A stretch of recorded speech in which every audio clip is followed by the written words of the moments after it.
Bismillahirrahmanirrahim. Selamat datang di kuliah singkat teori hukum Dimensi Filsafat dari buku Kontekstualisasi Isihat Profesor Kiai Mukri Aji. Hari ini kita akan membedah dimensi filsafat hukum Islam melalui kacamata teori kontekstualisasi isihat yang digagas oleh Profesor Kiai Mukri Aji dalam buku ini, khususnya merujuk pada konstruksi epistemologi di bab 4 tentang tipologi isihat dalam tradisi mazhab. Kawan-kawan akademisi semuanya, selama ini banyak yang keliru menganggap mazhab hanya sekedar kumpulan produk hukum atau fatwa kuno atau yang disebut dengan furu al-fiqih. Namun secara filosofis, Profesor Kiai Mukri Aji menegaskan bahwa mazhab sejatinya adalah sistem epistemologis. Mazhab merupakan struktur berpikir, metode interpretasi teks istimbat, dan institusi metodologis yang menjaga keseimbangan antara stabilitas hukum dan perubahan zaman. Kawan-kawan semuanya, dalam usul fikih, isihat sering diklasifikasikan secara hierarkis. Ada isihat mutlak dan juga ada isihat muqayyad. Istihad mutlak disebut di mana seorang mujtahid memiliki kebebasan penuh merumuskan metodologi hukumnya sendiri langsung dari Al-Quran dan As-Sunnah, seperti para imam pendiri mazhab. Di sisi lain, istihad muqayyad diartikan sebagai aktivitas istihad yang terikat dan bergerak dalam koridor metodologi mazhab yang sudah mapan. Di sini letak kebaharuan filosofis dari pandangan dari buku ini. Ketika dunia modern menuntut pembaharuan radikal, Profesor Kiai Mukri Aji menilai bahwa istihad muqayyad jauh lebih relevan dan operasional untuk dikembangkan hari ini.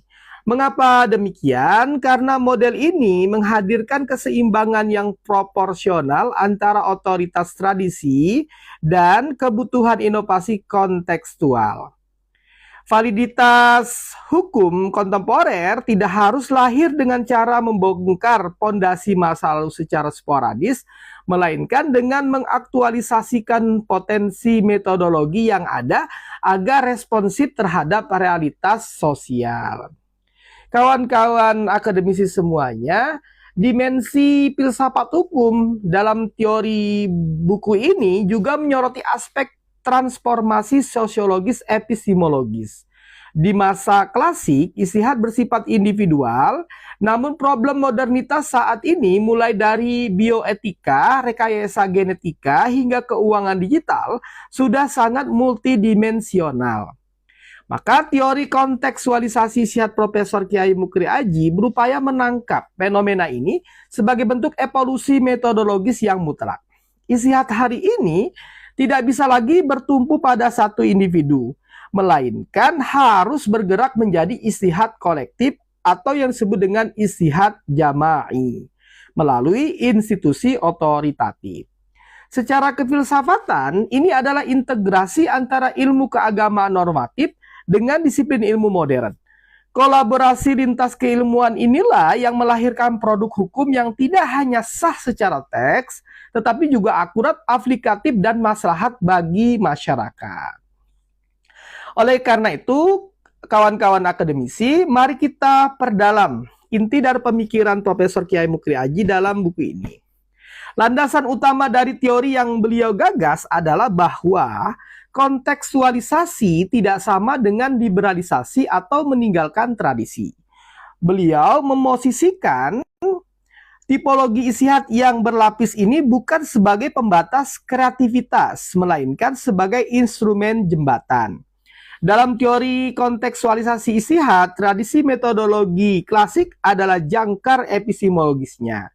Namun, ia bersifat fleksibel dan terbuka untuk berdialog dengan realitas baru. Melalui pendekatan yang berorientasi pada tujuan hukum atau maqasidus syariah, hukum Islam ditarik keluar dari jebakan tekstualitas yang kaku menuju pemahaman substantif yang adaptif. Kawan-kawan semuanya, kesimpulan yang dapat kita ambil bahwa melalui gagasan Profesor Kiai Mukri Aji, kita diajak melihat hukum Islam bukan sekedar dogma mati dari masa lalu, melainkan sebagai entitas hidup yang teratur, ilmiah, dinamis, dan terorganisir. Tipologi Ishihad mengajarkan kita bahwa menjaga tradisi tidak berarti anti perubahan, dan melakukan pembaharuan tidak berarti kehilangan akar epistemologi. Bagaimana pendapat Anda? Silakan berikan pandangan mengenai relevansi Ishihad kolektif di era digital saat ini. Isi di kolom komentar. Sampai bertemu lagi di kuliah berikutnya pada bab 5 dari buku Teori Kontekstualisasi Ishihad Profesor Kiai Mukri Aji. Salam literasi.